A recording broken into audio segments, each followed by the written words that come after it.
to make sure that our veterans, who are our heroes and who deserve to have medical coverage, to make sure that they get that. That is Representative Buddy Carter talking about pushing for legislation addressing health problems linked to burn pits in war zones. WSAV's Joanne Merrigan talked with a local veteran today who says a bill can't come soon enough, and she joins us now with tonight's military report. Well, dozens of local veterans are suffering from health issues after being exposed to burn pits in Afghanistan and Iraq. The chair of the Veterans Council of Chatham County is one of them. There was nowhere to throw out your trash, human waste, anything else. So they would come through with a dozer, dig a giant hole, burn it off, fill it in. Joe Higgins was exposed to burn pits for about 6 months when serving in Iraq in 2003. He was 29. When did you start having health issues? I was in my early 30s, about 33, 34. For some, it started with respiratory issues. There's a lot of my friends that can't make it up a flight of stairs without having to have an inhaler in their hand.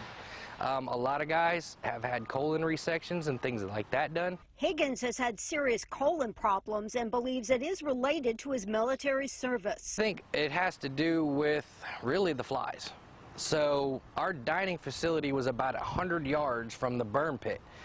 In these burn pits, they were throwing trash and there was human waste and everything else. Well, the flies are landing on top of that whole mess right there, and then immediately flying over to where we're having breakfast, lunch, and dinner and landing on our food. Higgins sought treatment from private doctors for years, but now wants to go to the VA. Those colonoscopies and the endoscopies and the procedures, that starts to add up on your insurance.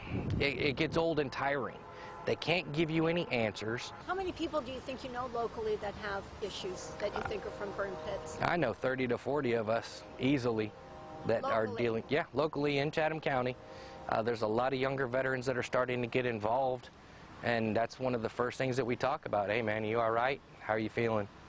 And we start going through the list of what everybody's got. He worries about the future for himself and others. He says a bill to make it clear that vets have legitimate illnesses from burn pits is needed, and needed now. Right now, the burn pits are this generation's Agent Orange.